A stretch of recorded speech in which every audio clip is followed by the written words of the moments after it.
Good numbing.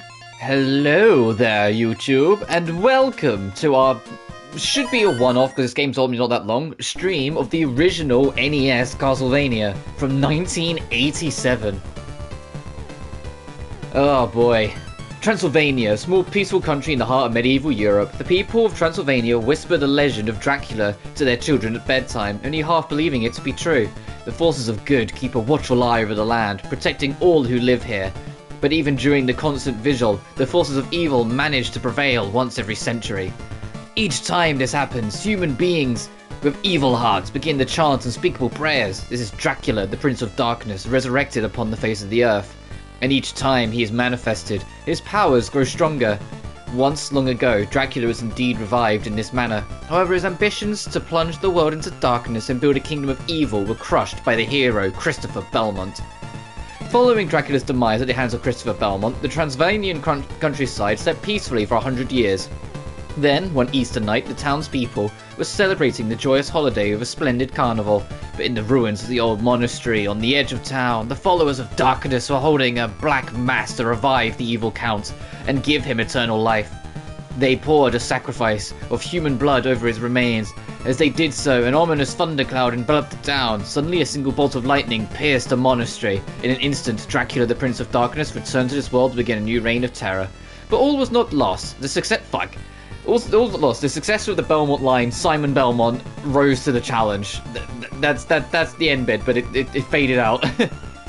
As always, remember to like and subscribe if you enjoy what you see. It only goes a very long way to help the channel, and in the description of every video, you can find my Twitter and Patreon. But let us dive straight into the original Castlevania. As a heads up, I plan to save state at the start of every level. Well, not including stage 1 because we've only just started. Additionally, I think it's, on L2 we have this menu. I'll keep it in original.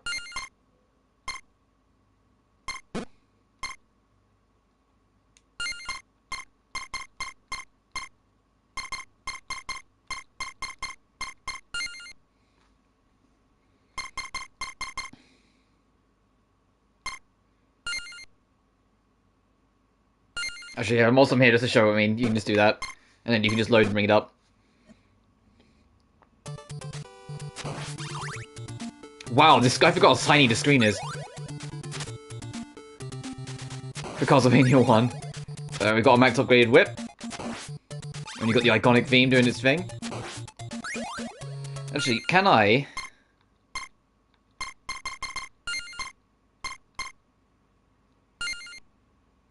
make it... I can at least make it pixel perfect. So it's a smidge bigger.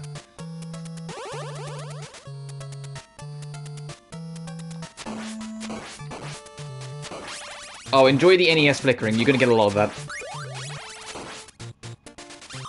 If you want to use a sub-weapon, one, you've got the hearts to use it. You press up and attack at the same time.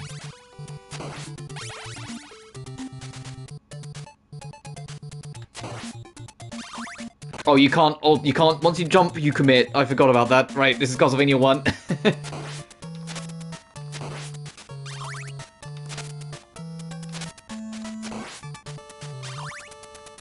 You can't alter your jump full stop. The other scary thing to be wary of, though, is, if you walk off an edge, you fall like a stack of bricks.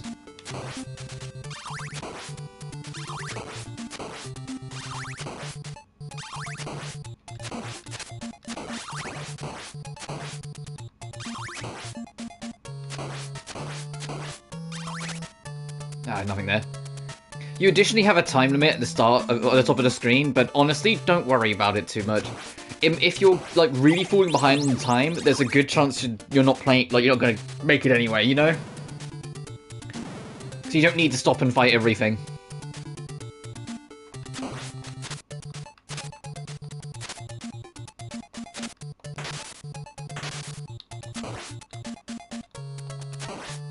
Yeah, that's War Meat, a staple series. I need a sub-weapon that isn't a fucking, stopwatch.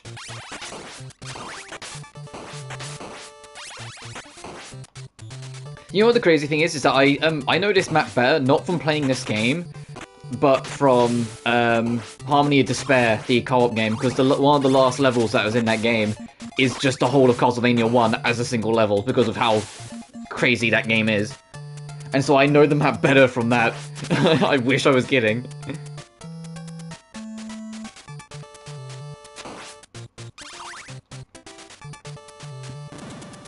To be fair, the stopwatch for the first boss when we get, if we still have it's not too bad. It's just as a whole, the stopwatch isn't the best, and I'll probably want to try and get rid of it. Oh, whoops.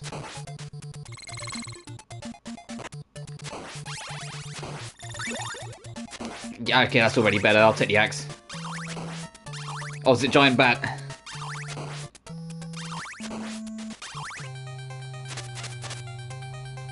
Oh, I was gonna say, why is he quoting that way? He's trying to prioritize the stairs.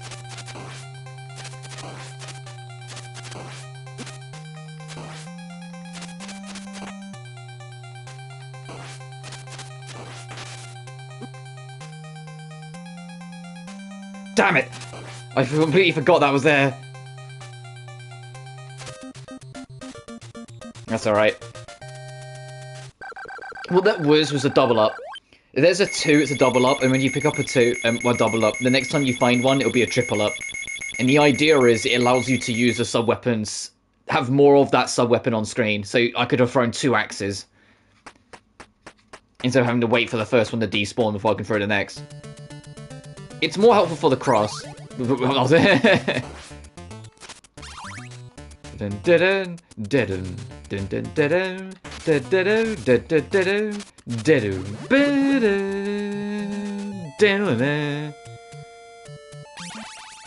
that's a point bonus.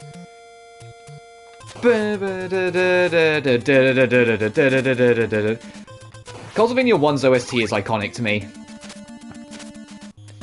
Like, not just because of all the remixes that it's got later in the series, it's just genuinely one of those OSTs that's super iconic to me, so you're always going to catch me, like, humming to it.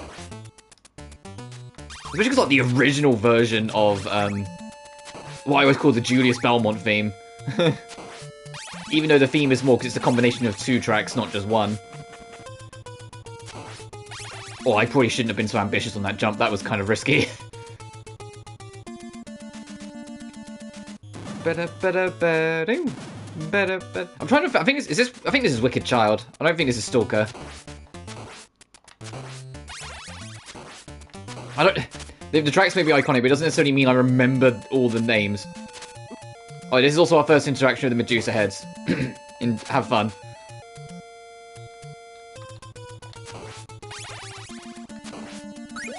Oh, I didn't want that.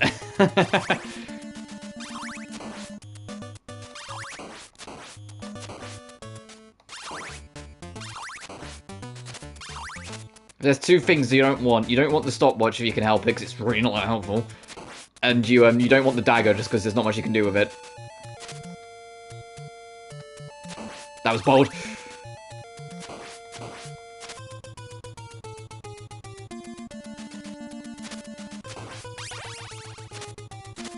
I'm aware I haven't save stated, so when we've... I think it's over here. Fuck, it's better than... I think it's over here?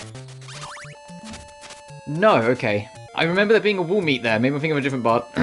Or maybe that was in Harmony of Despair.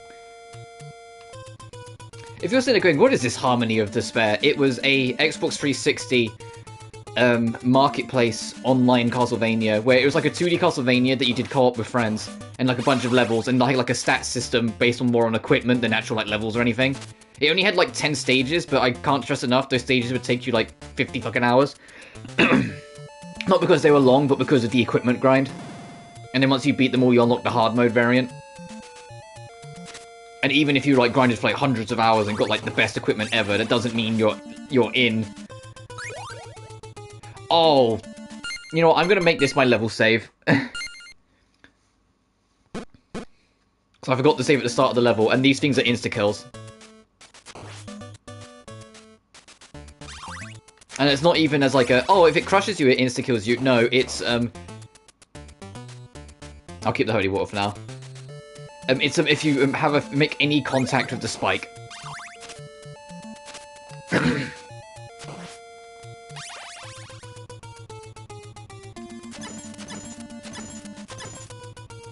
Oh, right, we're not... I was gonna say, it was too close to the stairs, so he auto-locked.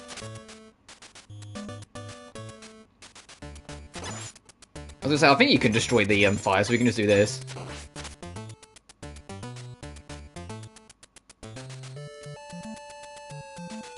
Just go up the stairs, screw the ghost. Whoops.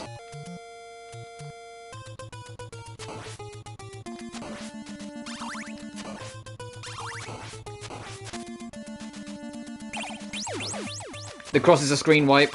The yellow ball we picked up earlier is invincibility. The crown is bonus points.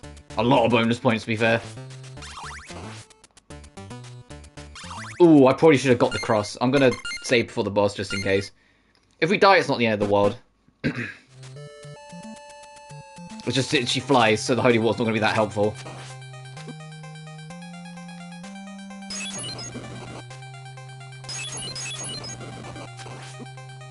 Yeah, we were kind of fucked there. That's fine.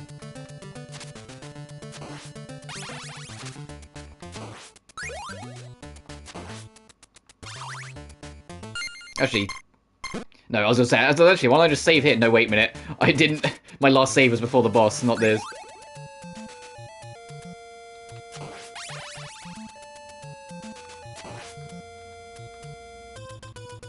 No, screw that heart, we don't need it.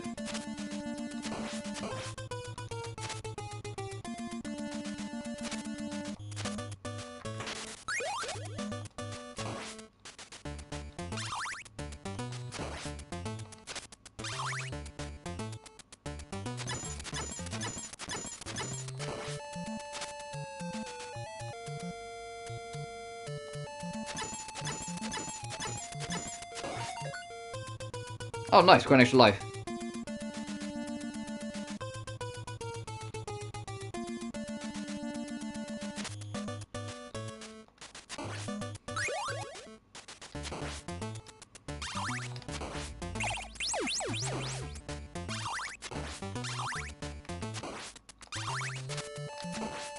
I guess it tracks. I didn't even think about it. It tracks all the Medusa heads coming for you because it's Medusa that you fight here.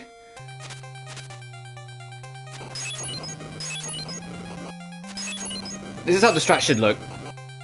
There we go. That's how it should be, but I just completely fucked it up on the first run.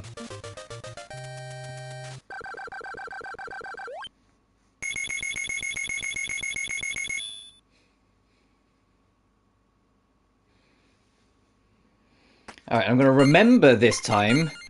Save at the level start. Because it won't always be that plain sailing, but we're on 1 in terms of deaths. Ooh, triple wall water, that'll be helpful. I just gotta be careful not to... Fucking Fleamen. Oh, the difficulty's turned on. For some reason I thought Fleamen was stage 4, not stage 3.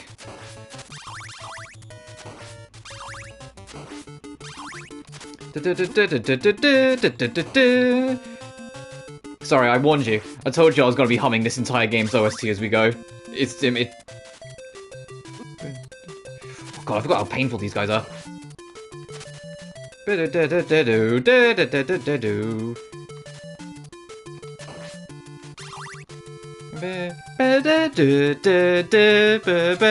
you blame me, though?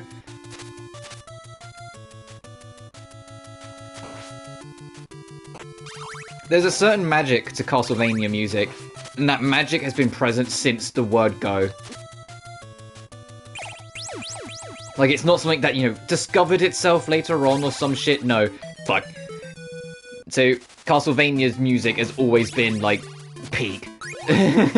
Even, like, the weaker games have pretty good music.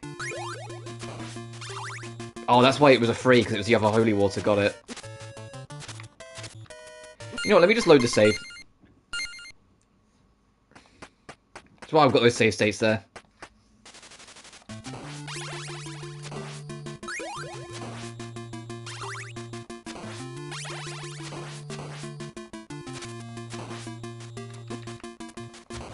God, they do 3 hits.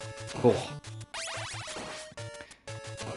So even the soundtrack I'm not the biggest fan of, like Harmony Dissonance, still have great melodies, it's just the sound quality's bad.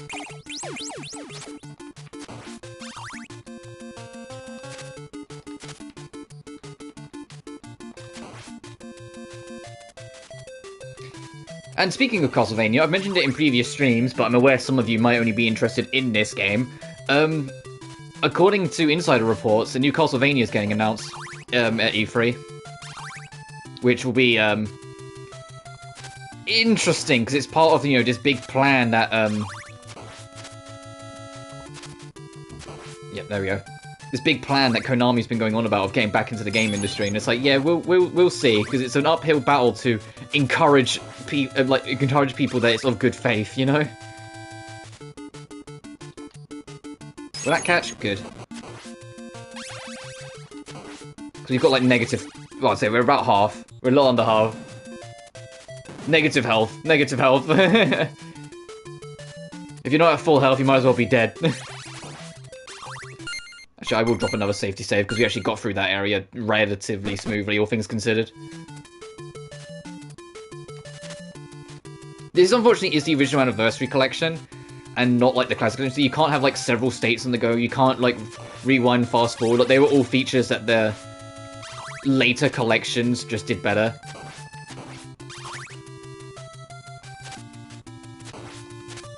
Oh, damn, there's no bonuses here. Okay, we need to get out of here before these Medusas eat us.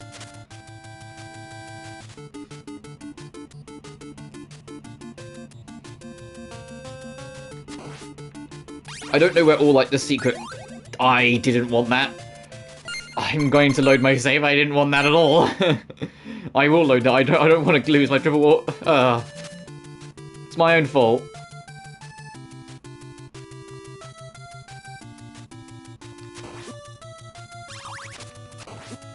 Oh, God.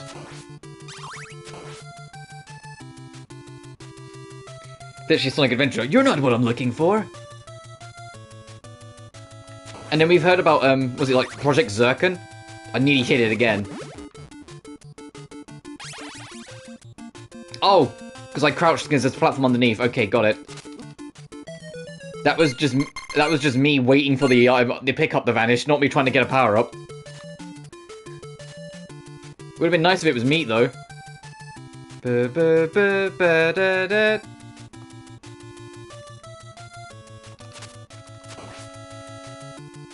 Oh, that's how we do that room.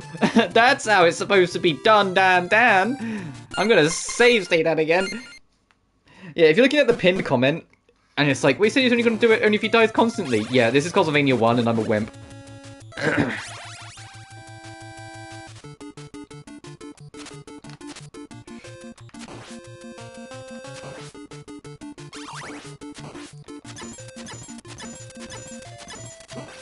Oh, you I'll leave it up to you guys' discretion if you want to count me reloading save states towards the death count. Oh, that was an invincibility. I'm dead.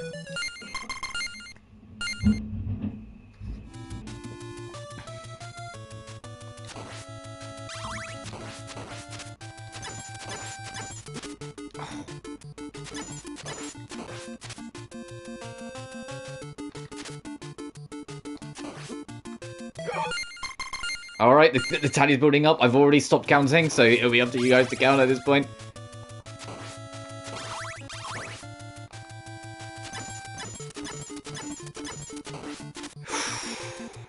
Glad that counted in our favour. Oh! Really, game? Alright, tally goes up.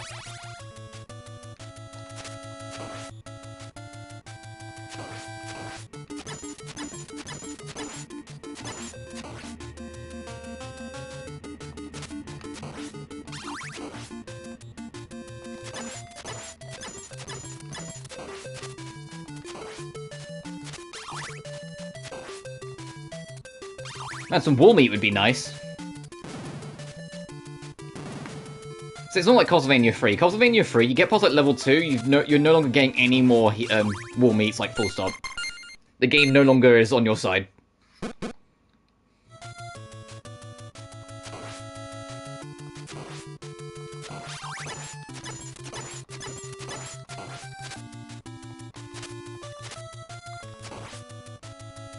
Where'd the other bag go? Not, or bird, or whatever. There's another one behind that one, it just vanished. Did I off-screen it? Get out of here. Oh, no.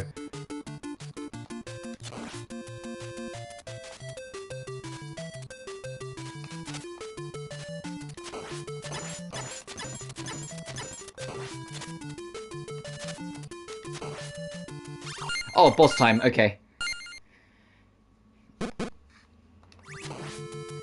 No! I'm gonna wait for that to despawn. That's an atrocious sub-weapon for this guy. For these guys.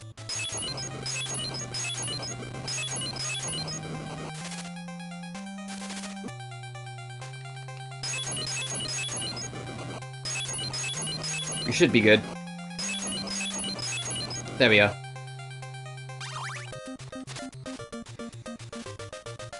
That's why you want triple holy water, because you can trivialize a lot of the fights. The mummies are actually pretty annoying.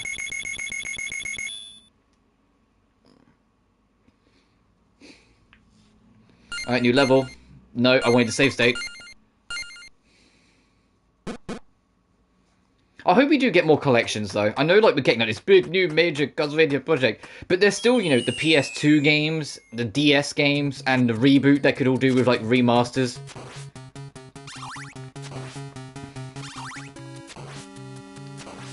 Well, I say that, the reboot would be more, not awkward, but more interesting to see what handles with it, because although I genuinely do get some enjoyment out of all three parts of the reboot trilogy, there's no denying the fact only one game in the reboot trilogy is looked fondly upon, and that's the first one. Mirror of Fate and Lord of Shadows 2 both aren't looked with favourable eyes nowadays. Which Mirror of Fate I entirely get. Lord of Shadows 2, I think people are a bit... The game's got problems, absolutely, but I think people are a bit too harsh on it. Oh, get ready to crouch, because they're low ceilings, you will get shoved off. Also, what the Hey! Excuse me? Stay in the walls. Don't, like, if you're gonna glitch into the walls... No, you're not glitch, I think it's just intentional design. But if you're gonna go into the walls, leave me out of it.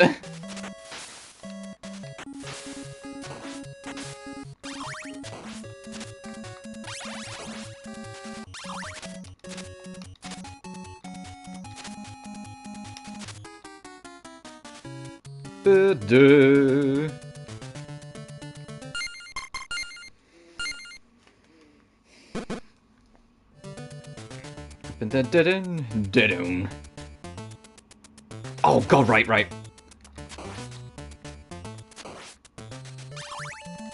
Don't worry about the birds, just prioritize the fleamen. Make sure you don't let any of these fucks stay alive, because they will hound you.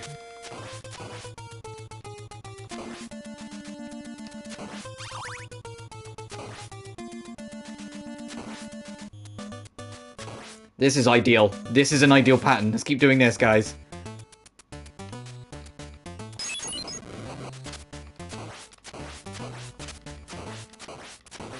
Thank you. The original bone dragon head thing.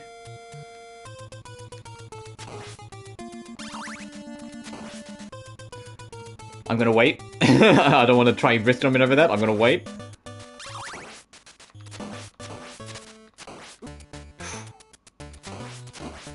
No! I'll load the save, it's fine. I'm keeping that triple holy water. I will happily accept losing progress, but I'm not losing that triple holy water. It is too valuable.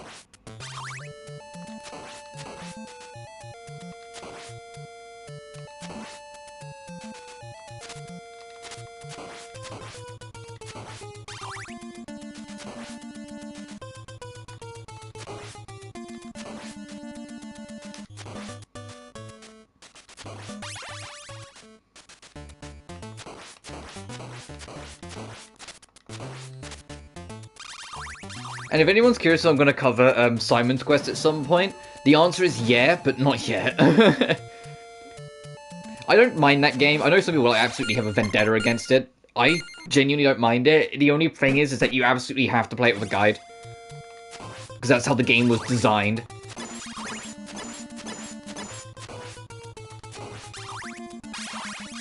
It was designed to try and get you to be stuck as often as possible to make, to artificially extend game length.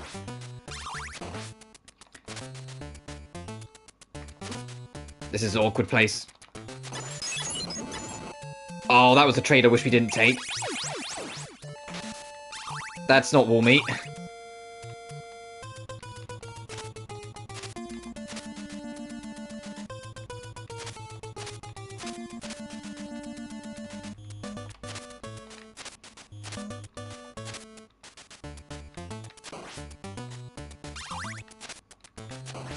I don't think it's the next boss yet, but it feels like it is. I say, but it feels like it is.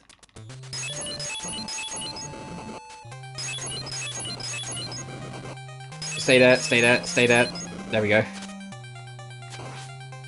Alright, are you starting... If you've played this game before, and you've, like, suffered every boss and got stuck on it for ages, and you're watching me just rinse them with the triple holy water, now you understand why I think the triple holy water is extremely valuable. It won't be valuable all game, because it won't work on the final boss. Your best bet is to try and get triple cross for that.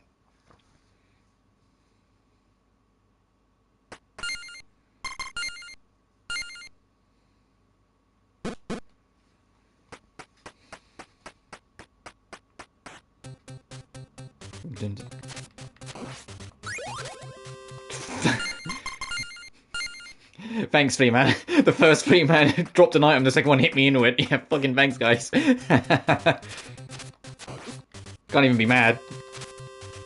Oh, he despawned himself, okay. The Julius Belmont theme. Well, it's the latter half of it, but still.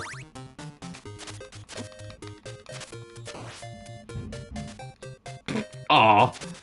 I was like, it's very possible for you to make these guys off-screen themselves, and that's what I was trying to get.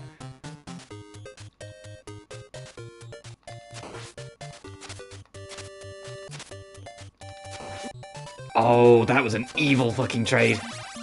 That was a very evil trade. Oh.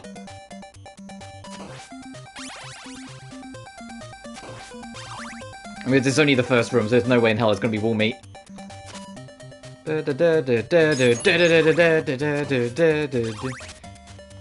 So I know, like, it's this new level theme and whatnot, but I have always treated it as Julius's theme because of I played Aria Sorrow when I was so young. This is the Julius Belmont theme as far as I'm concerned. Okay, I backed off because I didn't know if that bone was coming back down or if it had off-screened.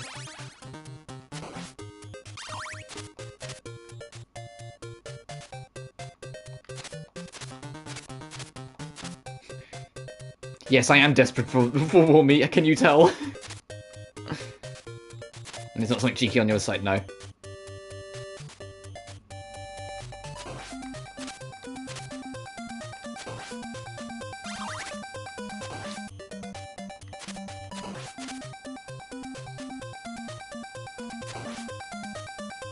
He'll get back up, so he just needs to off-screen him.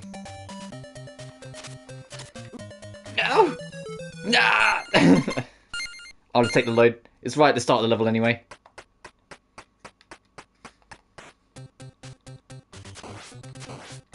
There we go, that's how those enemies should have been dealt with. Jeez.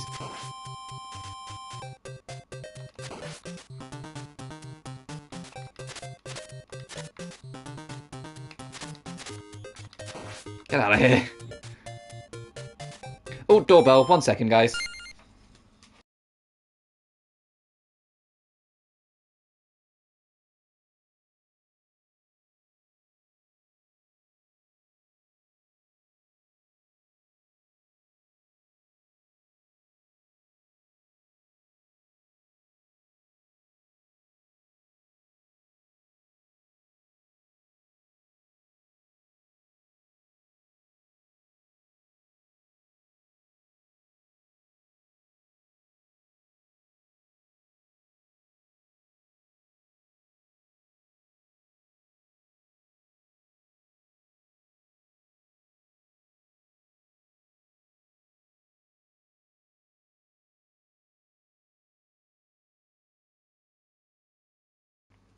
I have returned.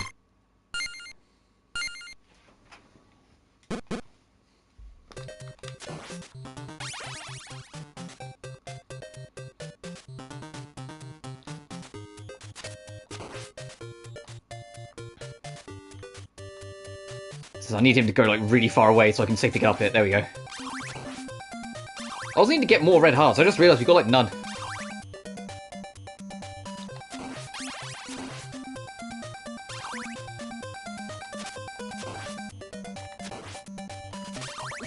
Oh!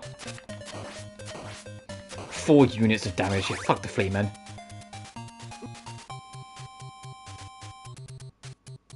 Well, I say that, I think everything gets a damage buff in this level, so yeah, that also makes an annoying amount of sense. Hey, look, we got our health back, it's fine. Most of it back. I'll take that.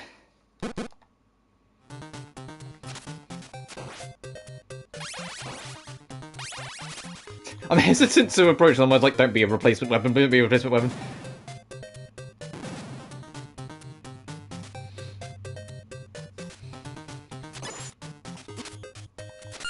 We just stay. Yeah, I am going to be an annoying perfectionist.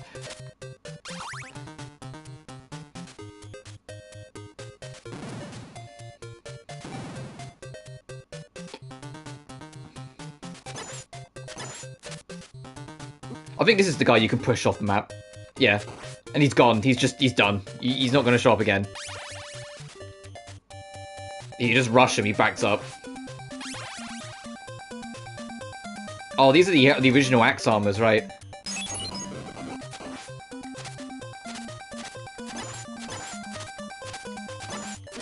Okay, fuck you, game.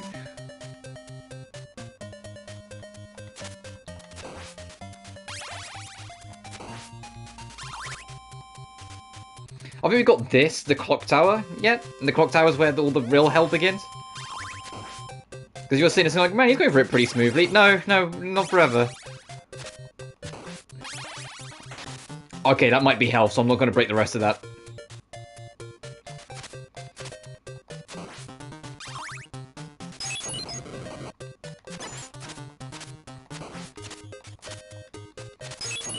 These coward bitches, get back here!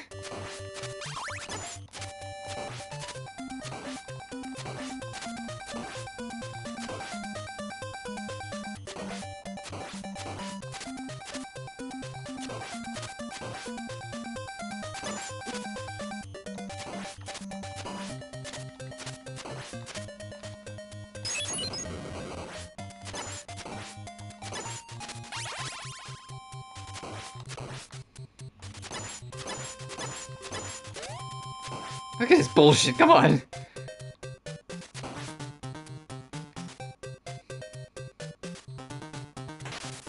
Oh, it wasn't even...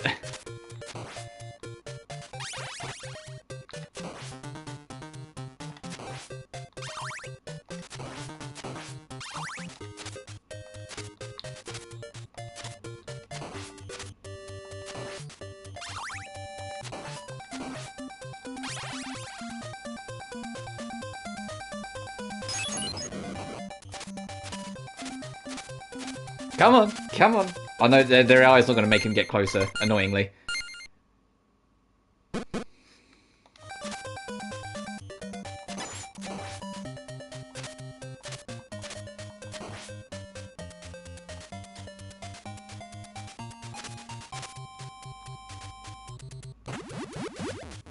Oh, okay. Makes sense. That tracks, annoyingly.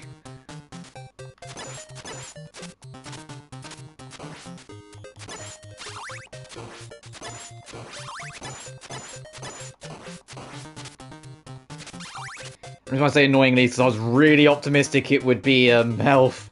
I want to see what this Skelly bro's doing. Let's go for it.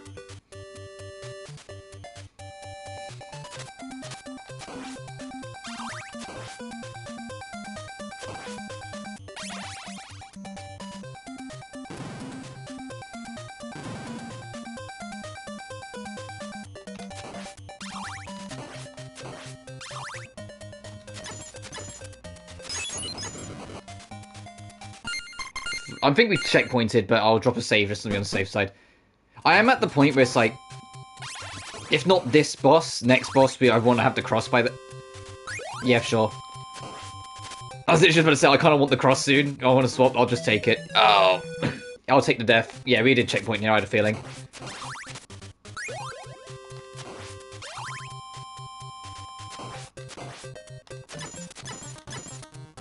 We got the smaller whips, I'm not going to take the risk.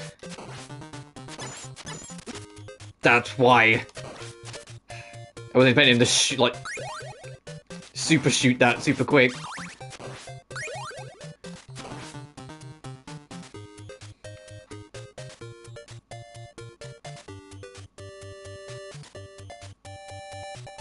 Is that Red coming back? Yeah, of course he is.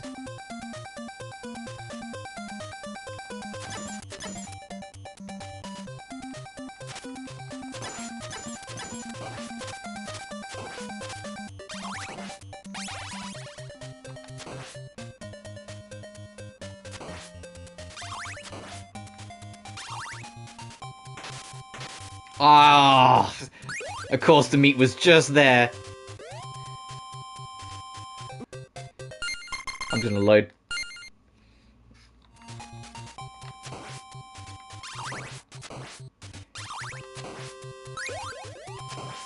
It's like now I know the what the routing is. We could have absolutely made it to that. It's not a full hill, but it still would have been helpful.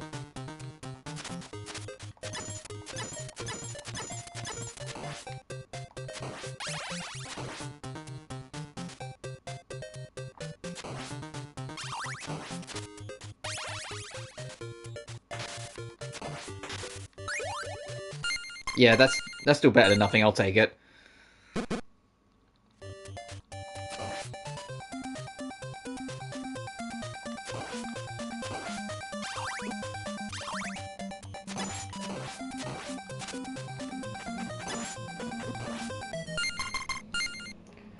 I think it is death that we're fighting up here. So yeah, I think I did pick the right time to swap to the cross, but at the same time,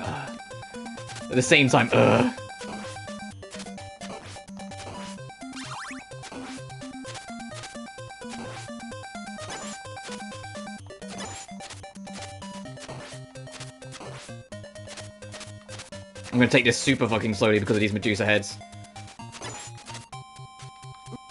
I still got bonked. I want to try and get there without taking the bonking, if possible.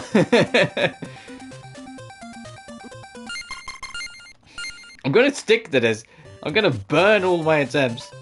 But we're already at stage 15, so we might actually get this done way quicker. Every door counts as a new stage, and I think there's only like 17 or 18 stages.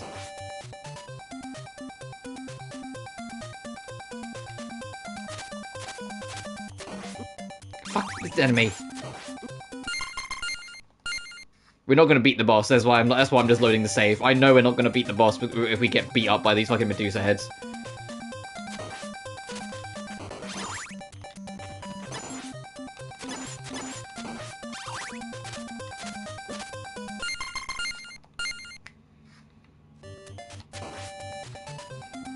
And this corridor becomes our next hour, you watch.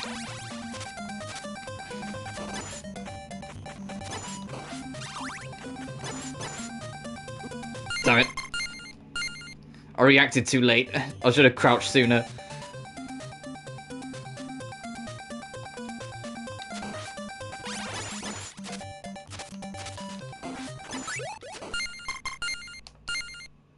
No.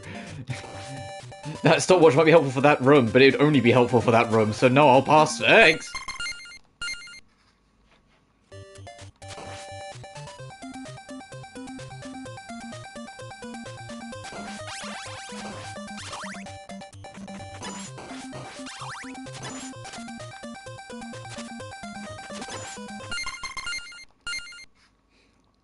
So welcome to the next hour. This is this corridor. There's always one specific corridor in a Classicvania that I always just struggle at. The worst one's Castlevania 3. In my old Castlevania 3 stream, you can see there's literally like one corridor I was genuinely in for like 45 minutes. And I ended up having to like save state almost every other step just to get through it. It was agony.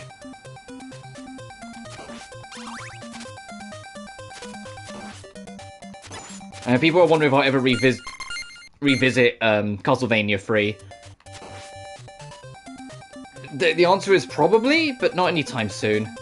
If I ever revisit it to do it in, like, you know, the modern stream qualities I do now, the answer is we'll see. For them, really, to be honest, just because I don't hate it. It's just exhausting.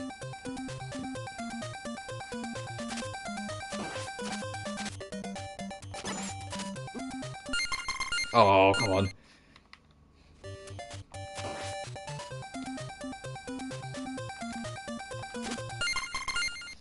It's gonna be a while, but I'm gonna get through this stupid fucking corridor, I swear.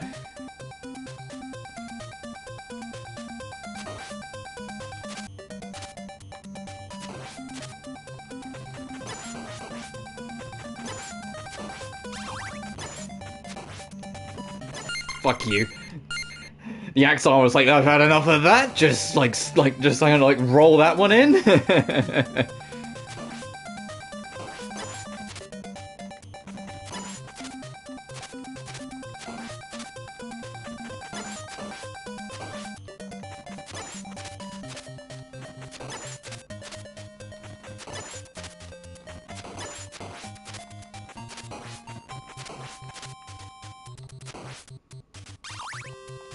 You know what? We beat the axe armor. That's progress. I'm saving. I don't care if I'm being a bitch. Actually, I'm gonna save again because I got the double, and that's important.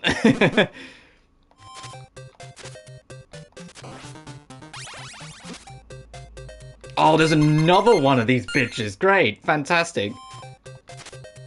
I love Castlevania 1, don't you?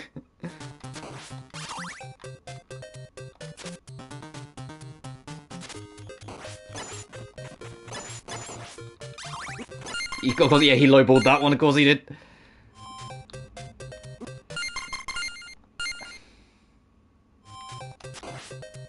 I have to be ready for that one.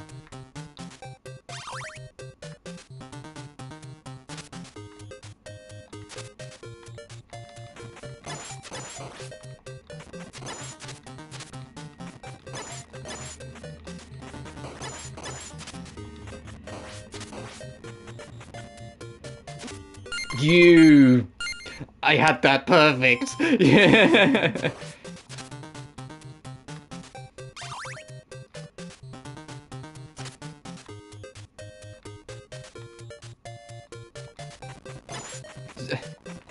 Medusa's the epitome of like, oh, you're on a good run, are you? It'd be a shame if I slowly zigzagged towards you in a game with very little movement options.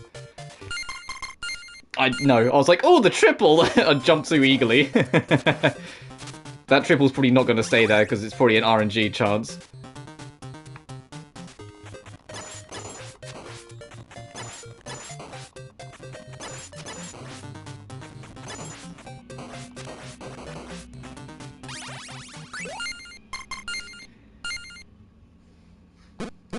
Now we've got our perfect setup for Drac.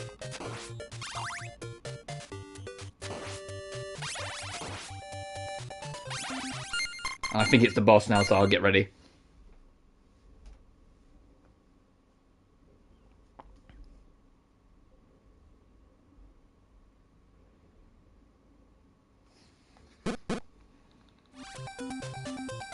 Is this death? I think it is. Looks like it is.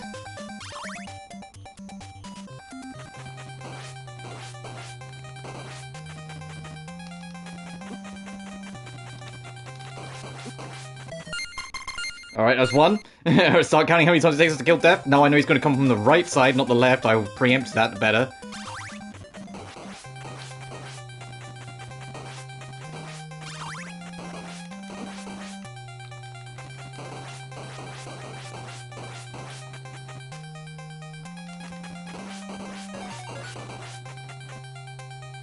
Sexy. Alright, only 2 attempts. Alright.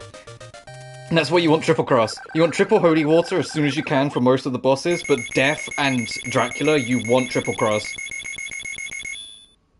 Which obviously is easier said than done.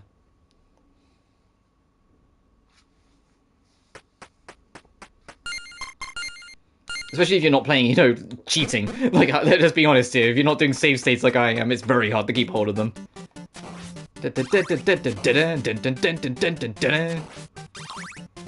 No, I want to try and keep triple cross now for the rest of the run. Also, giant bats are normal enemies, so enjoy that.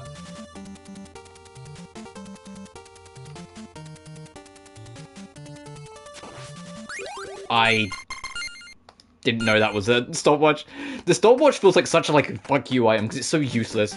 I say the stopwatch probably would be helpful for this because I think the giant bats are vulnerable to stopwatch. So it would actually be more helpful for this area, but like only this area. Oh, thanks for the lift. Didn't need it.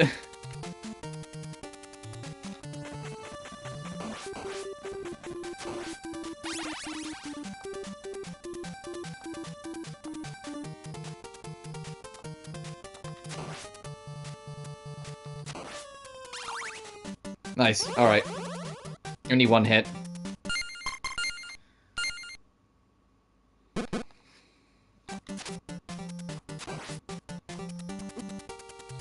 Ah!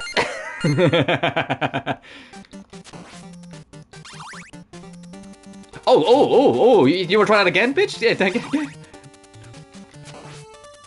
Like, cheeky skeleton, he's like, yeah, I can get up there, what are you gonna do about it?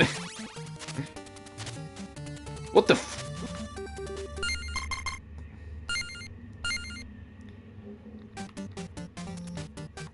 Get rid of you. I'll be back in just a minute. I just gotta do something.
Oh, I'm back. Sorry about that. Wait, stage 17, let's go. I just had to stick the washing out, so it took me a little. I'm not even gonna go all the way to the left. You already know there's an enemy there. It's not worth the hassle. You already know the Fleeman army is gonna come out at us. Yes! I was gonna say, if I can reach that! If I can reach that!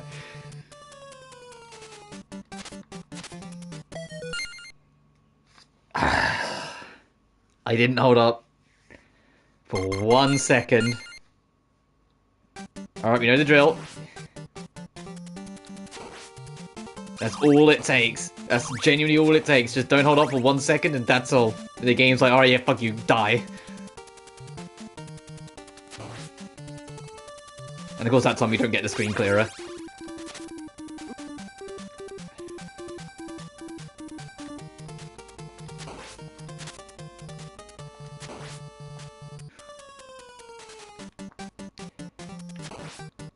I can't remember what Vania it is that does the auto run, where if there's like no platform, you auto go up and down it.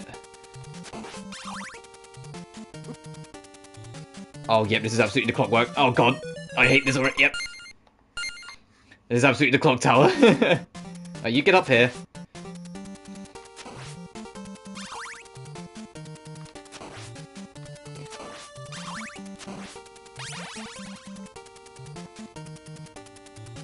Da, da, da.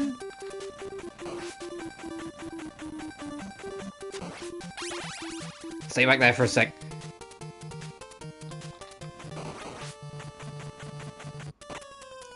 Okay. Oh. Just because hell's approaching, I'm going to save again. I wish we had more hearts, though.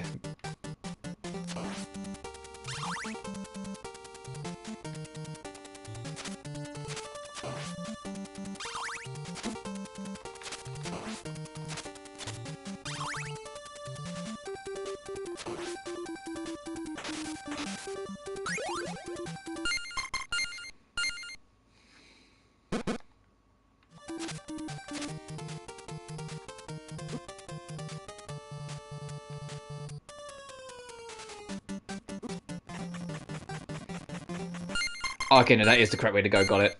Okay, we just took unnecessary damage for no reason. I was like, Yes, we are at that point. If you're like, it's every screen, what happens every stage? Yeah, no, we are at that point.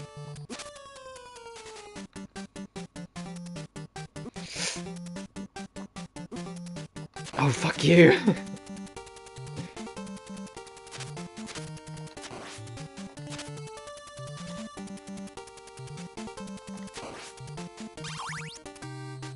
Oh no! I need to try and get to here with not 2 health.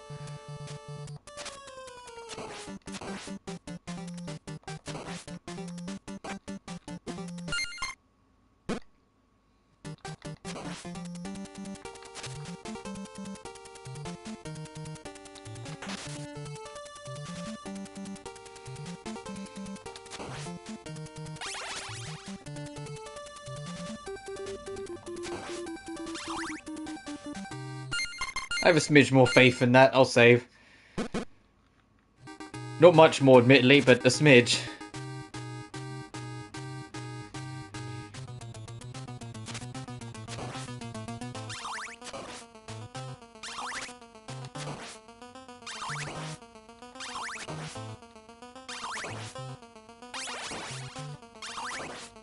No.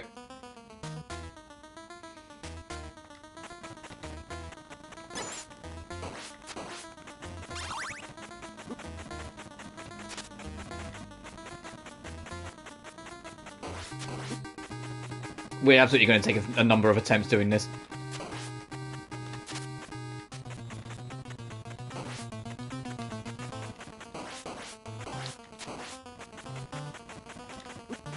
Oh, okay, that's 1. We're going to be on Dracula for a bit. I'm going to save closer to the door though when we get back there, just so we don't have to do the staircase each time.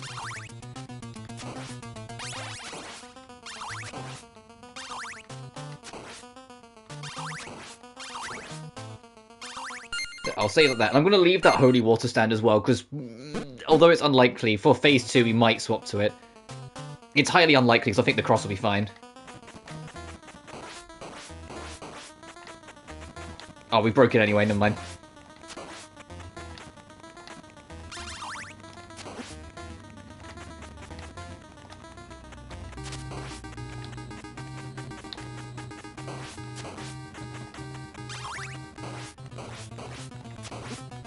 Oh, we're dead.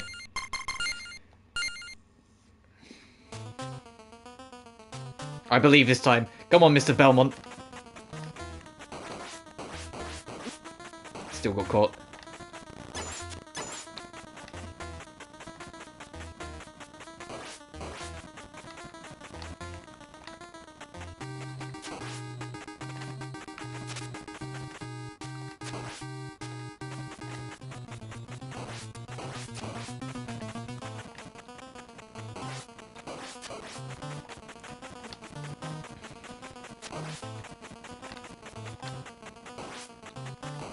I was gonna say, this is just Vania 1, so, I was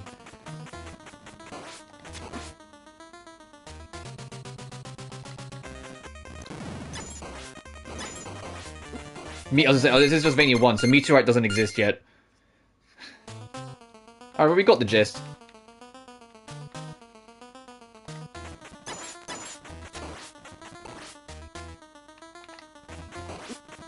Oh, okay, I jumped too late.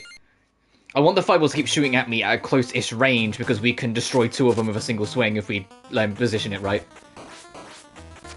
Like that.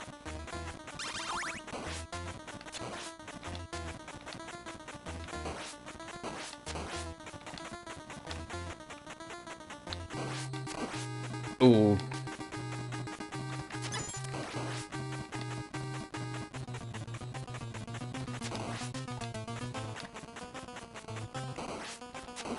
That was, yeah, too far away. And we just, contact damage!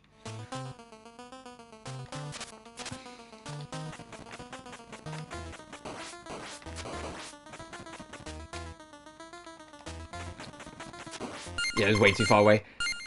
I was gonna take on that one. That was like way too early to take a dev.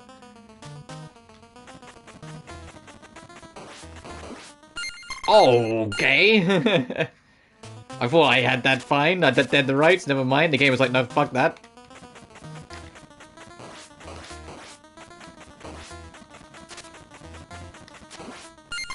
No, I need to be quicker on the draw on that one.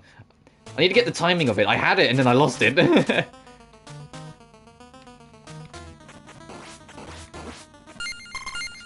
I had it and then I lost it. I need to be quicker.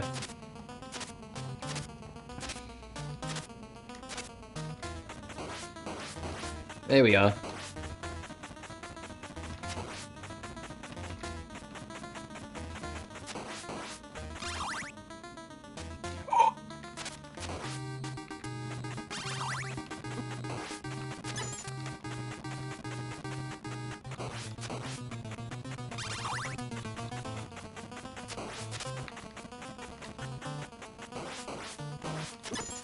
Oh wow, I didn't even hit any of them. I just got fucked.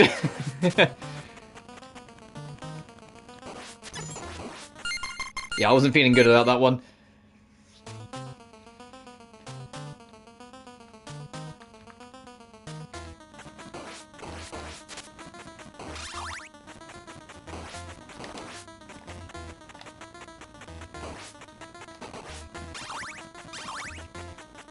Oh.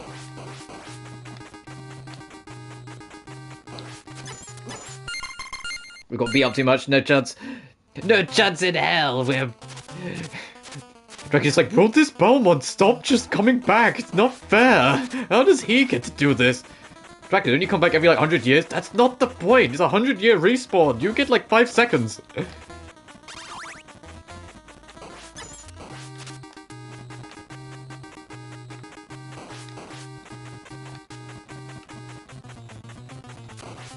Oh wow, I'm surprised I got that. I didn't get that one though. That's a fair trade, I think. Oh, you bitch. I'm dead. Dun dun dun dun dun dun dun dun dun dun.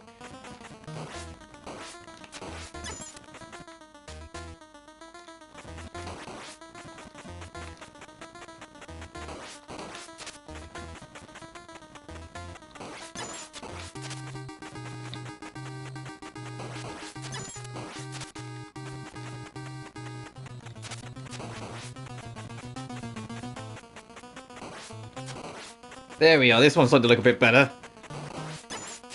Don't want to speak too soon, but it's starting to feel a bit more...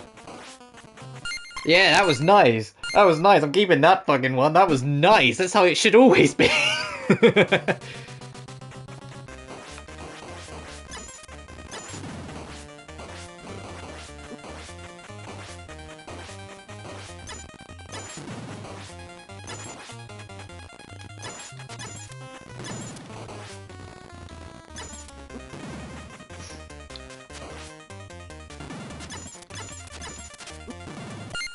That's okay.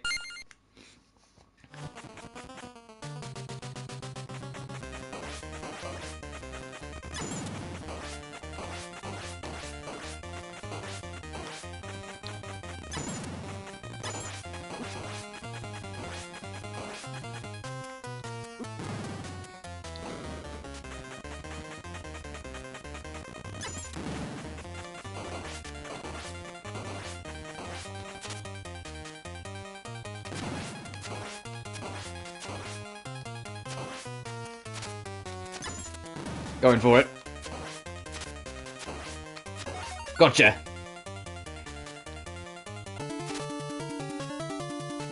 Alright, phase 1 took a number of attempts. Phase 2 only took, like, 3 proper attempts. Alright, that's Castlevania 1! Done in an hour, Jesus. Okay, ooh, I thought we'd be here a lot longer. To be fair, we did, like, the first 2.5 stages without even having to load a single save state, really, outside of, like, equipment. We did that pretty strongly. That was hella quick.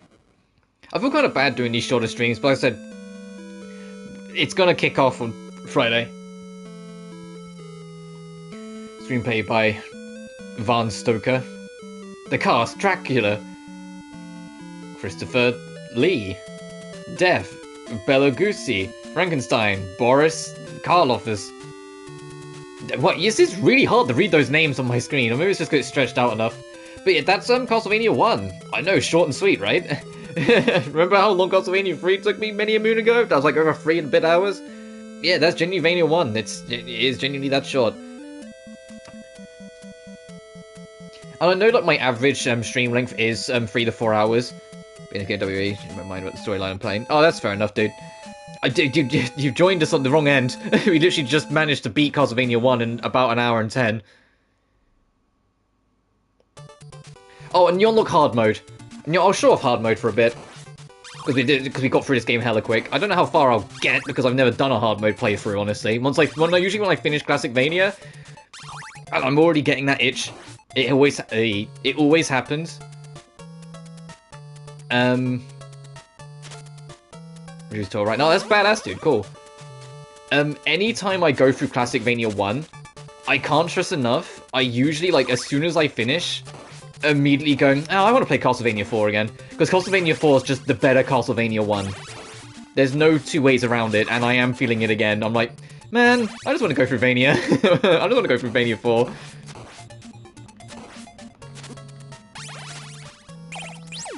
But yeah, the hard mode, it adds like a bunch of bats in this first area. Like, to just the start of it. It's actually kind of relatively ambitious for its time, in terms of, like, everything gets kind of remixed and reworked a little here. But I'll show this off for a little bit, not too much, just for a little bit, and then I will wrap up, which will unfortunately make this another short stream, but I thought we would die way more. So we managed to do, like, the first 2.5 stages on a single life, which was absurd. I wasn't expecting that at all when we went into it. Yeah, also, yeah, the amount of enemies that just spawn in general get absurd. I remember hearing somewhere, and I don't know how true this is, I'm sure someone will tell me, that the hard mode playthrough on the NES is literally just the arcade version. Like, you go from the NES version to the arcade version's difficulty. I don't know how true that is, but it would make sense. Because, you know, arcade machines Quarter munchers is what they're designed to be. It also explained why that bat did so much damage in one hit. Wow. I was not expecting it to hit that hard. Just too good at the game. To be fair, I think it's more I'm just too experienced. Even though it's been a long time, I just vaguely remember the things. But I was saying earlier on in the stream, one man, that I know this map better, not because of this game, but because of the online game on the 360 called Harmony of Despair. Because that game stage, I want to say stage 7, it was either stage 6 or stage 7, is literally just the entirety of this game as one level. Like, even like in the 8-bit aesthetic and everything, just with all your modern characters. And I played that level a lot because it was a good level to grind resources and try and grind better equipment.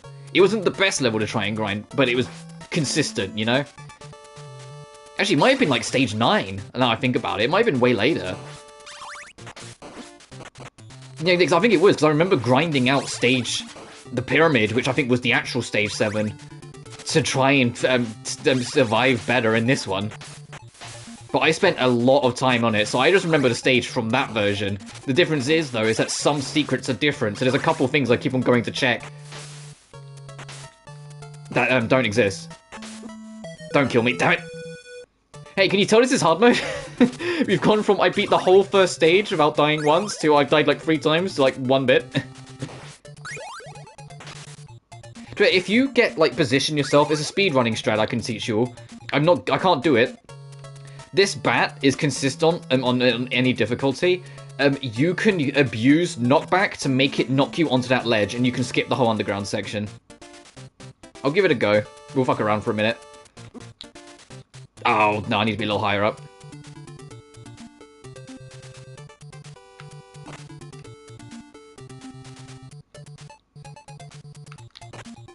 Ah, fuck it, let's just keep going. Tomorrow would be a longer stream, though, because it's Freedom Planet. I'm still undecided whether I'll do story mode or classic mode, because the story is kind of... I don't want to say it's bad. It's not that it's bad, it's just that it's... the gameplay side of it is shorter than the story side of it. There is a lot of fucking cutscenes, and a lot of it is very melodramatic. It's literally just teenagers going through shit. Whilst an evil dictator literally takes over the world. And then eventually the teenagers get their shit together and go take on the big baddie. The plot, that's the plot, that's Freedom Planet. But if you play on classic mode, there's no story. You just go from level to level to level. Which is why I'm debating just going through classic mode, but we'll see. If you go through classic mode, I'll be able to fit in more playthroughs, because obviously we're not going to do like fucking 3 hours of story. Which would be nice, because of the 3 main characters, I've really enjoyed 2 of them. I'll go through Lilac first, because she's the main character. But I'll absolutely do a run with Carol as well, because Carol is my favourite character to play as. The only character that might get skipped on is Milia, just because Milia's gameplay plan sucks. Even ignoring the fact that she has half the health of the other characters, it doesn't change the fact that she's just not great. Alright, now this time, get the double.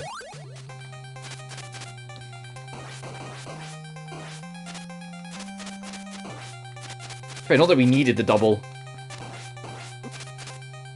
on normal, but this is also hard. There we go. Da, da, da, da, da, da.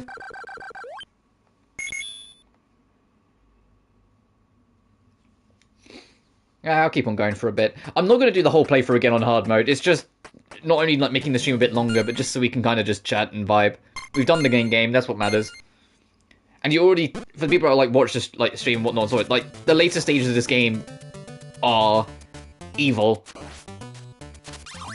I don't want to see what they're like on hard. I mean, if they already fucking suck and are pretty mean. Is this secret still here? Yeah, it is.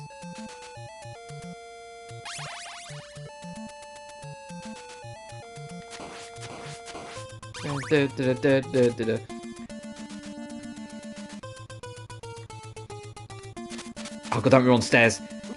Oh, okay, that's fine. That's fine. We're just gonna get... Hey. Please. Oh yeah, this is definitely hard mode, alright.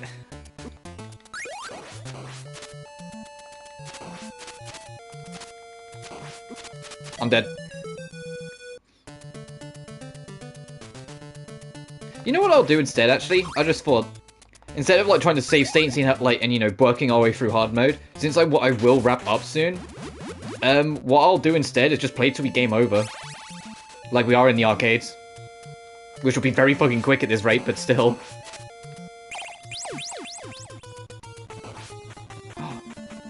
Gimme. That's a gimme! As in, at some point I'll do Castlevania 2, but the fact that you basically, it's mandatory that you have a guide on you for that game is just like a... It's not on the highest point of my priorities to go through just yet. Because I'm not sure how I'd set that up in a way where I can still see... Because I only have one screen to work with, and then I use my phone for chat. I'd probably put the guide on... I'm gonna fucking die again. Like, I'm not sure how I'd work that out yet. Give me time. Oh, where'd you snipe me in from? Yeah, so this stream's gonna be real fucking short because we're gonna die soon. We're gonna game over really quick. I think we're on a... I think it's like the one player, not one extra. Because, you know, some games... I wish they were more consistent, but some games still to this day debates with themselves whether they want to be... The number means how many extra lives or how many lives full stop. So sometimes the 0 means you have 0 extra, so you're on your last life. Whilst in other games, 0 means you're out, you're dead, you're game over. And hey, sometimes it doesn't even stay consistent in the franchise. Sonic can attest to that. Although they got more consistent in time. Okay, so yeah, it's 0 extras now, so now we're on our last life, got it. Okay, this will probably be how we end. This is how this playthrough ends, because those fucking Medusa heads are absurd.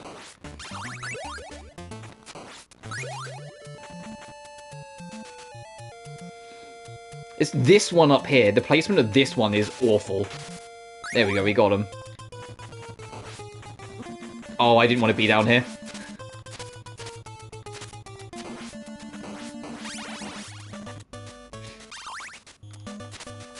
Oh, well. No, that'll do.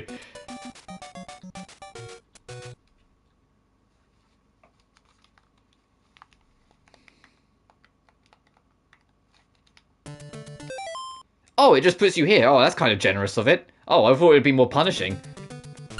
Either way, before I completely wrap, I can show off the bonus book, like I did with the Game Boy Advance ones.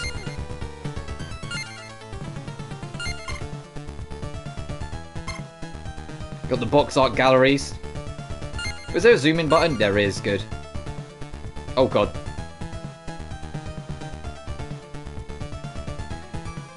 Japanese box art and the Western box art.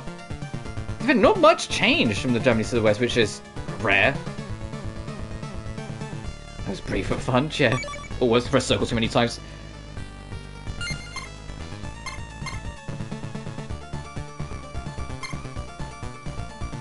Castlevania, the advanced stuff. Fucking this piece of shit. I'm not looking forward to that. I said it before and I'll say it again. Bloodlines is like the only Vania I don't like, which is why it's a sub goal. The starred legs is world by storm. Oh, this is kind of cute.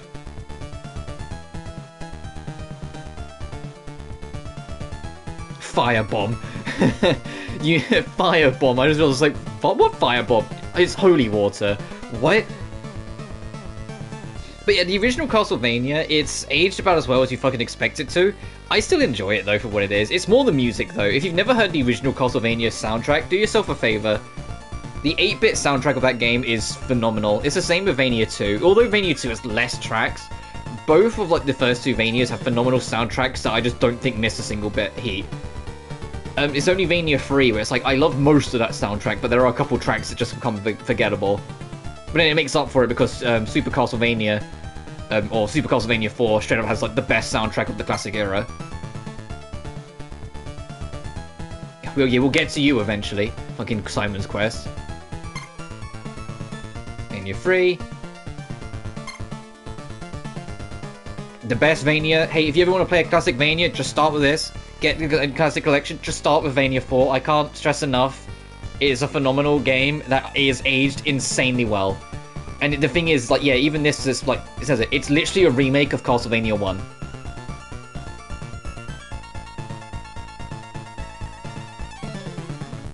Yeah, it tones down the difficulty somewhat to other sides, but it's still hard. It's still a very difficult game, but they balanced it. Is probably the better way to put it. It's not that they, you know, made it easy. They made it manageable. They made it so on a casual playthrough, although you will struggle at points and you will lose at points, you will work your way across it. The only thing that doesn't work in this game is this fucking grappling hook. It's very inconsistent. But that's it. Everything else is great. I've never actually played the Castlevania Adventures. That might be a stream one day. I go through both the Game Boy Castlevanias, because I imagine of them being, you know, on the Game Boy original, neither of them are that long. They might be fun to try out, because they are canon, but I've just never played them. There's Hell. And I wish I liked this game. This game had cool ideas. I liked that it had, you know, like, it had more, like, colour and involvement. It was actually trying to tell more of a story and whatnot. It's just not fun. The game sucks, the difficulty's all over the place, the level design will kill you for no good reason, it's just not fun. Also, for the love of God, if you do go through this game, play as Eric Lecard, don't play as Morris. Because you've got a high jump and you can attack straight up and straight down. Like, what more do you want? Never played Kid Drac either. Oh! I haven't actually read any of this. Let's read some of this. Let's kill some time. We can just, if anyone wants to chat about anything, I'm more than welcome to. Being composer Michiru Yamane, who worked on numerous titles in the series, and the current series producer. I didn't know that. Yamane is the producer of Vania today? Keep in mind his anniversary collection was like 2018, 2019, so that's probably still true. Interesting. I want to read this then. Music composer. Yeah, imagine being like making the music for Castlevania, then going on to be the producer of the series. That's wild. MY. After joining Konami in Cove, the first background music I worked on was for Gambare Goemon 2 for the Famicom. The Famicom development team was incredibly busy at the time, and I did music for a lot of other Famicom games after that too. I think I'd been there for 3 years when I worked on the arcade game Bells and Whistles. Back then, video game music used PSGs, or programmable sound generators, so it's all down to what you're able to do with different beeps and blips, square and triangle sound waves. That was what gave different companies their unique sounds. It was during my time in Kobe that I learned how to tailor sound specifically to video games from my senior colleagues, and although it was really hard work, I think it's what's formed the foundation of all my work since. After moving to Tokyo, the first thing I worked on was Bloodlines? Oh, you poor fool. Or for the Mega Drive, which used frequency modulation sound. Like this, I said, Bloodlines' soundtrack's fine. It's got the Genesis twang, or the Mega Drive twang, which if you don't know what that is, play a Mega Drive game, you'll figure it out. Like, really bad, but the soundtrack's pretty good as a whole. That was the first time I worked on the game in the Vania series. The music got some attention, which I was pleased about. I remember a video game magazine did feature on it back when you weren't allowed to show your face, of course, so it was a telephone interview. Bloodlines, which is included in this collection, is difficult to get a hold of now, so it's a great chance to give a lot of fans a chance to play it. Yeah, and I am appreciative of that. Despite my problems with the game, it is extremely hard to get outside of this, so it was the right thing to do. It's arguably the hardest game of the classic Vanias to get a hold of nowadays, outside of like these collections.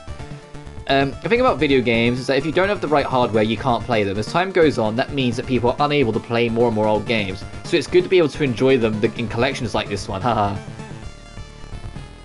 Oh, and then from Symphony to Lament. Ooh, that's interesting. So from the PS1 to the PS2 era. Moving into the PlayStation era, the limitations on audio data size were greatly reduced. Although that probably in fact meant more work for people making it, the first PlayStation project I did was Symphony of the Night, which is... wow, imagine going from Bloodlines to Symphony. Considering Symphony has... like, not only the gold standard of Castlevania music, but is still loved as one of the greatest soundtracks of the era.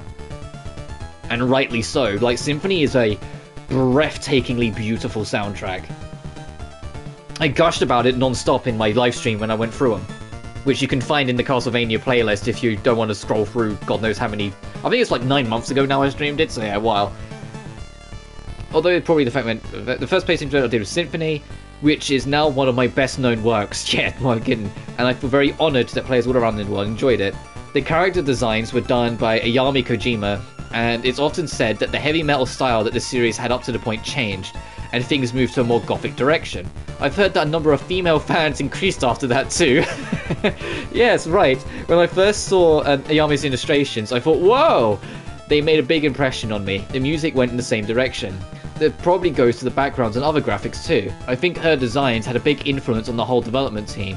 While it was still a pixel-based game, the range of things that we were able to express in it had broadened greatly. And then came the PS2 game Lament of Innocence. By that point, I didn't have to worry about making BGM loops at all. I could create the piece of music and then have it play in the game as is. And after that was another game I heavily recommend and you should absolutely try and get a hold of. It's on the PS2, Curse of Darkness.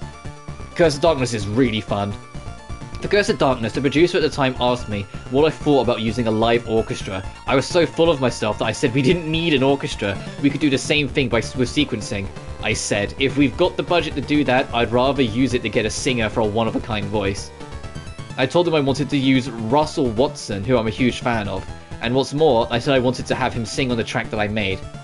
The game's theme song, True to Your Dreams. However, if we sent him a job offer through the usual channels, I thought it'd just get buried among the other offers. So right at the time, Russell was... We're going to read this. We finished the game super early, so we're just going to read all this. This is interesting for me. Performing in Japan for the first time, and I went to his concert together with the game's producer and director, and waited for him to come out after the concert. Really? We brought some flowers and a letter explaining who we were at the reception, but I didn't think there was much chance of them actually making it to Russell himself. This was right before the concert was about to start, after all, so I waited for him to come out afterwards. And when it was my turn to speak to him, I introduced myself in broken English, and then someone who looked like his manager rushed over to give me a business card and said to contact him at the number. I was over the moon. That was great, he was able to meet him face to face. Yes, he agreed to sing the theme song. If we'd gone through the usual channels, I'm sure it would have taken longer, and it might have never happened at all. When that happened, I was so glad that I joined Konami. The importance of the coherent theme, especially now, you really get the feeling of fans outside Japan haven't forgotten the series, and that they still love it. In North America and in Europe, hey, a lot of people love the music too. I think there's a lot of people who would potentially like the work on video game music too. With Castlevania specifically, I think it would be good if people who love the series became involved. I think I've done my part now. There are still a lot of projects we've asked you to work on though. Yes, thank you very much. Looking ahead though, there are people who got into music because of Symphony of the Night and Lament of Innocence. Not just the video game industry, but music in general. There are always a fair few fans like that at concerts overseas and those sort of events. It would be nice if people like that could become involved. While the hardware has changed, and so have the game systems and art style, I think the music in Castlevania is like the thing that links the different games to the series together. I would agree with that. It's one of the core things that hasn't changed throughout the series, yes, right. When I was supervising the animated series for Netflix, and we were presented with designs that had, for example, a larger-than-life American comic book style, I said there wasn't a Castlevania. It wasn't the Castlevania that fans knew. I said that it should be animated using the style that Ayana Kojima created for Symphony of the Night as a base. Yeah? When I look at the questionnaires for new apps and other projects, the reaction is always that people like the music. As I said, I think it's the thing that hasn't changed. Which is interesting that that was said, considering the Castlevania anime went on to only have one track that referenced the original saga. Everything else was original music or inspired by the original soundtracks. It's interesting that he says that, that said, despite the fact it was then not used really in the Netflix show at all, outside of episode 7 of season 2, when they play Bloody Tears when Alucard, Trevor, and Cypher storm the castle. That's it. Everything else plays original music. It's one of my biggest gripes. I wish they played more of, like, more remixes of like famous tracks. They really don't. The Castlevania sound, Michiru Yamane's world. Back when you joined Konami, what was your own musical orientation? My background was in classical and pop, but one of my senior colleagues was replicating jazz tunes with PSGs. Makes sense, a lot of there's one thing 8-bit could do relatively well was jazz-esque tracks. Using 3 or 4 channels, and I was able to watch that being done firsthand, learn how to do it myself. I really learned a lot. I remember that Bosch's music really worked well with PSG too. Yeah, I can believe that. I think the melodies in your music are very memorable. I think that stems from how incredibly limited you are when making PSG-based music. You really need to have a strong melody and bass lines. It's like an artist who only draws with a pencil. Even if you don't have a huge range of art supplies to work with, you can still draw a picture, and the same goes for making music. If you lost all your memories and then worked on Castlevania music again, I wonder what sort of music you'd come up with. Some of this isn't a questionnaire. Some of this is just two people having a chat. It's often said that your work has always been very polished right from the beginning. Did you already have experience making music using computers? I'm from the synthesizer generation. I liked Kraftwerk and YMO. And I played the electronic organ as well as the piano. When I graduated from college, I felt like I wanted to study music a little more. This was around 87. I guess, so I went on to do a master's. And there we had an electronics lab, an electronic music lab. Wow, how long is this? I mean, I'm up for reading it, but wow, this is a lot more than I was expecting. I've never actually read this. I would use a sequencer called MC4 to make tracks and save them to floppy disk. God, remember them? And then play them back. Then when I joined Konami, they had the same sequencer, so that was what I was worked with. What are the key elements that are necessary when making music for a Vania game? Well, to start with, there is the pipe organ and bell sounds, and then the environmental sounds like wind and water and cave echoes, which are very important too. I also put a lot of care into things like the timing of parts with no music and sound effects, the little melodies that play, I mean. There were so many of them, so it was hard work. Although broadly speaking, I suppose the series fits into the dark fantasy category, I think it's a series that has really developed its own groove. I think there's a clearly defined Castlevania sound. Oh, absolutely. I think the main Vania theme, made using the Famicon's free sound channels and noise channel, is a real masterpiece. Agreed. Music and sound effects in the video game are a very unique thing, because you listen to them, you're made to listen to them over and over again. So when I was making music, if something sounded grating, I would change it until I was happy with it. I want everything to sound nice to the ears. With the Anniversary Collection, people will be able to play everything from the early titles, the roots of the series, to the first game that you worked on, the rare Genesis title, Bloodlines. In terms of audio, I really hope that people enjoy listening to the various different arrangements. In particular, the overseas versions are numbered as part of the Castlevania series. So maybe that'll make it easier to see how things changed as the series went on. Even with sound effects using the noise channel explosion sounds, for example, I wanted them to sound good, even if it was just the sound that played when you picked up a heart. Perhaps as a result of that, fans of the series have extremely high standards. I get the impression they've got a real ear for that sort of thing. Yeah, it's what I'm in that boat. Everyone, myself included, with this rumored new Vania being worked on with Konami. Everyone's like, they need to have this, they need to have this, they need to have this, they need to have this. Like, everyone's got kind of high standards because the music of Castlevania is phenomenal.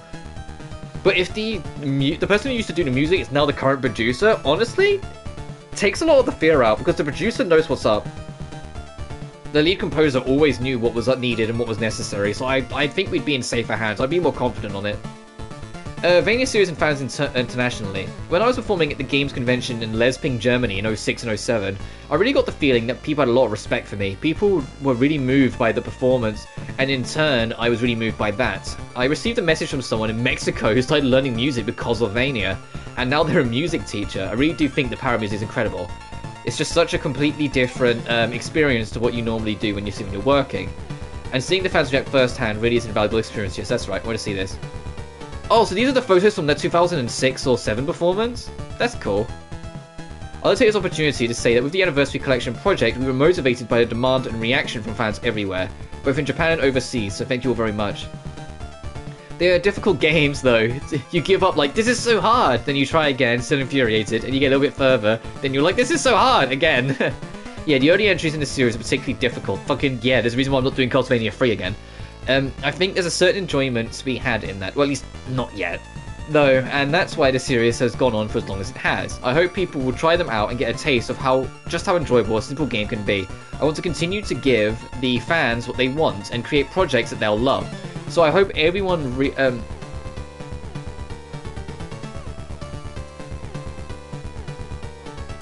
Really? Sorry, my brain completely fried on that. I was like, really?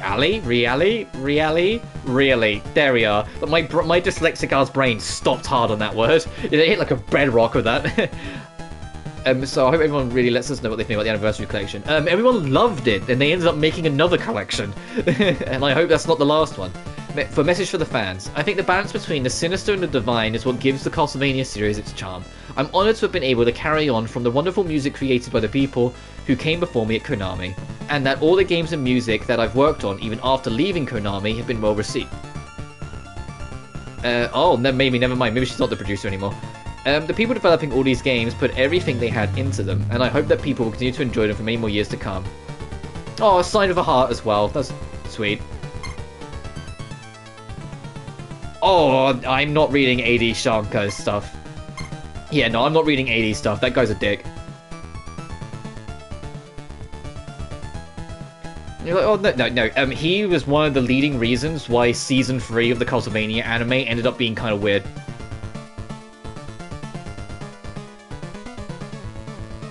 Because he had a disagreement with some of the other team about how he wanted it to go.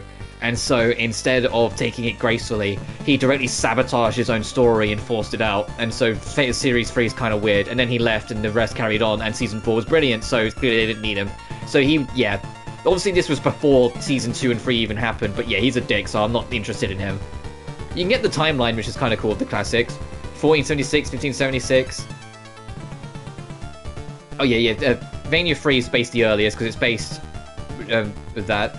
The two Game Boy games are in the 1500s, then the original and the remake, the direct follow-up 7 years later.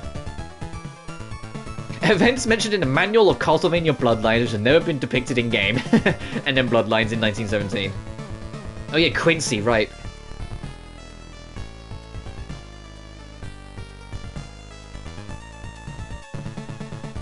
Yeah, because Tre married Cypher, and had Chris. Well, the descendant Chris, like way later, which was the Game Boy games that I've never played, so I'm interested to try him. Soleil and Belmont got manipulated by Dracula. Ooh, interesting. Maybe we'll see that when I eventually do Adventure 2. Then yeah, you got Belmont. And then after Simon, the next significant Belmont was Harmony of Dissonance's Julius. No, not Julius. Jules, sorry. Julius is way later. Who are the Belmonts? And keywords. Wow, this is a lot more than I thought there was. This is really cool. I'm not going to read all of this because I've read enough and I'm going to wrap up. We've been going just under 2 hours, or an hour 40 even.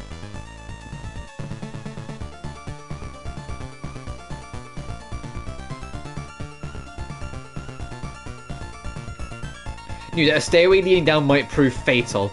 Yes, stairs that go down are infamously some of the most dickest fucking thing. Yeah, it's literally what it's showing here. There, block 40B from Vania 3 Quest. If the player heads straight down the stairway to the right, you will just stumble and fall to your death. Because the game's a dick. Because going downstairs is awkward as hell. Also, yeah, knockback was a thing. We died of that a few times.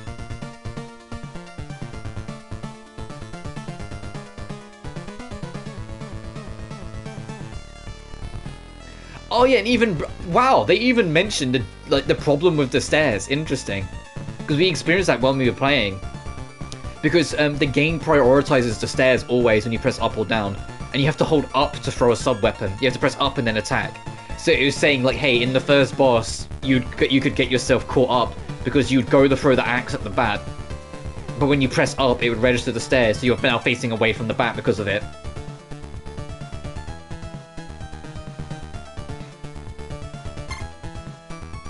You know, I will read these because I'm interested now. I'll read these. In Castlevania, there lurks a threat greater than the monsters in the castle. When Simon comes in contact with a monster or boss, or gets hit by one of their attacks, his health gauge is lowered and he gets thrown back in the opposite direction. If he goes through into a hole, he goes plunging headfirst into darkness. There is no coming back from it, and his loss of life is unavoidable.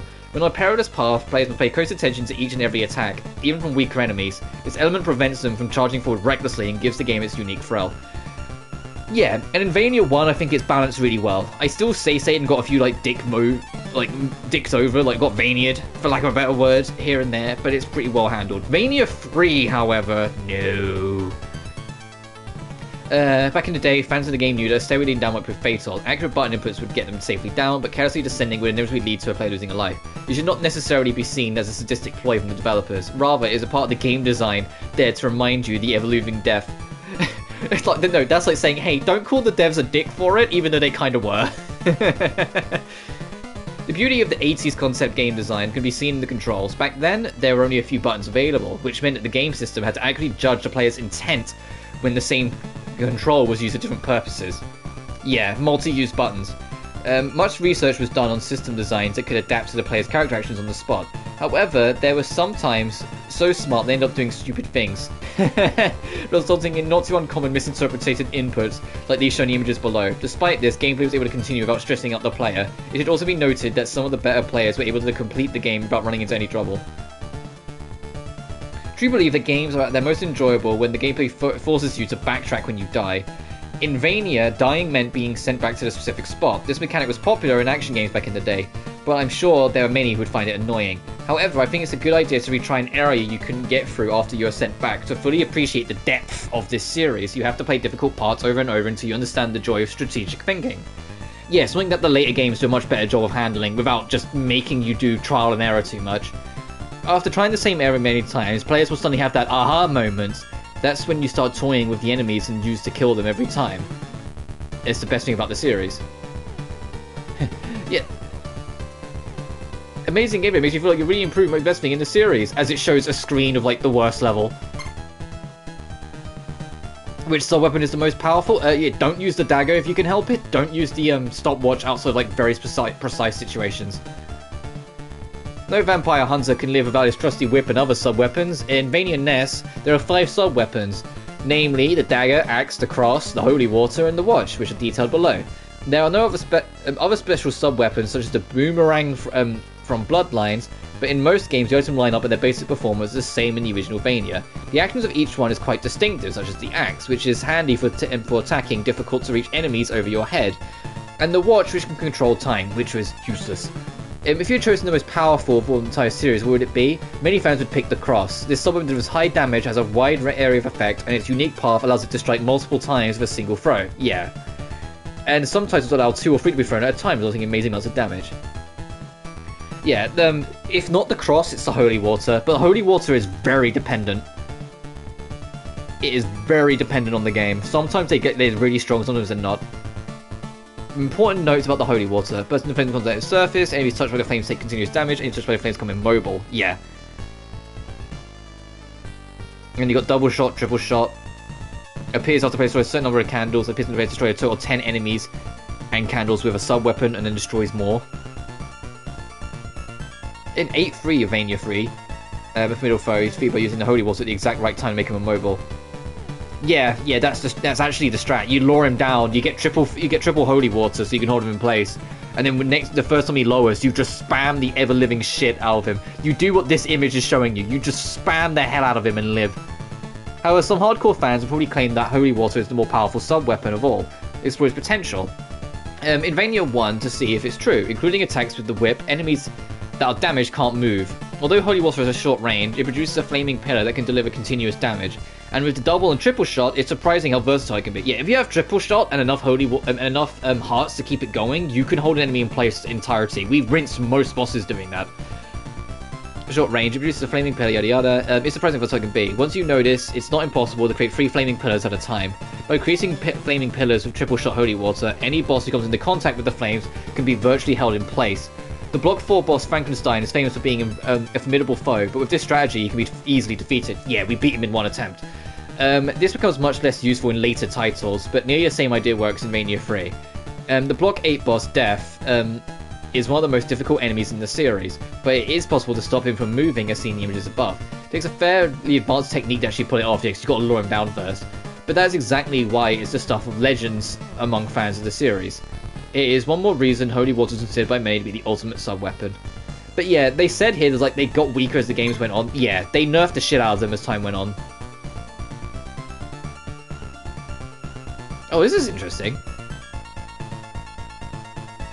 Oh, yeah, right, for each pixel, how they figured out each thing.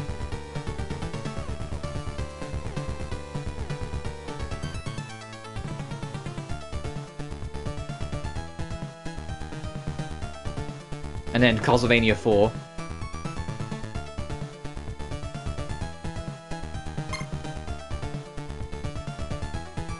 Oh, that's cool. The rough sketch of the map. That's sick. I like that.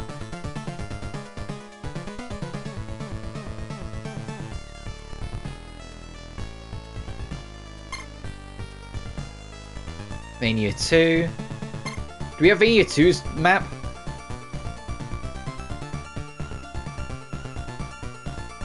Yeah, the hidden stairs, if you crouch there.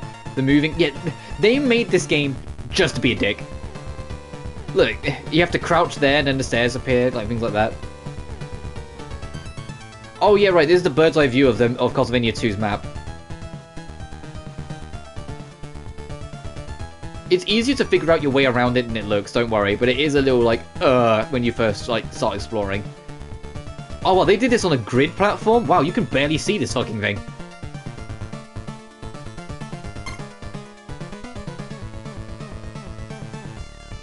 Vania 3 and all its hell.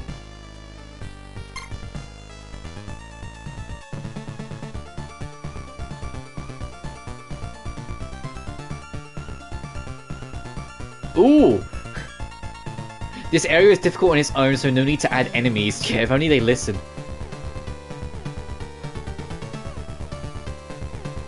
Here, I'm it's difficult to obtain. Mid-boss Medusa. Yeah, the ghost ship had enemies. I was about to say, it's like, yeah, this is the ghost ship. That had enemies. Clearly they didn't listen.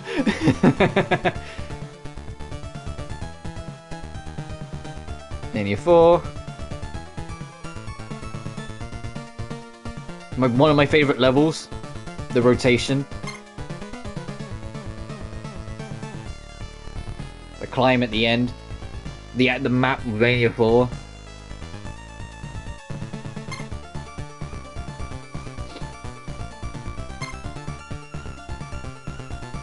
Oh, the Game Boy one. So I've not played this one, so this is all... Damn, that Dracula sketch is great. Oh, no. Oh, no, it's one of those Dracula fights. Oh, no, I'm not looking forward to that.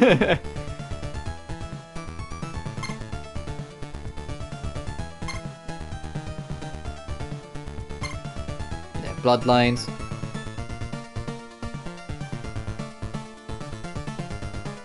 Yeah, Bartley and Drac. Designs of Bartley. Kid Drac. Oh, and that's the end. That's a cute book. That's a cute bonus book. I like that. I'm gonna wrap it here, though.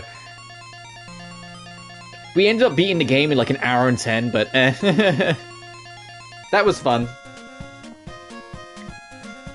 I know these streams have been on the briefer side. Like yesterday was only like a bit over an hour because we finished Resident Evil, and this one like I was expecting it to take us like 2 and a bit hours, not 1 and a bit hour. You know, like I was expecting it to take a smidge longer than it did for us to get through it. But that's the original Castlevania, and I still love it despite its jank and age. But so every time I play it, it always just puts me in the mood to play Super Castlevania 4 because I love that game so much more. Tomorrow should be a smidge longer, just because even if we finish Freedom Planet early, there's 3 different playstyles that have their own unique levels and gimmicks. So we can just do another playthrough, you know? And then Thursday off, and then Friday is the big one. So as always, thank you so much for watching, and I will see you guys tomorrow for Freedom Planet.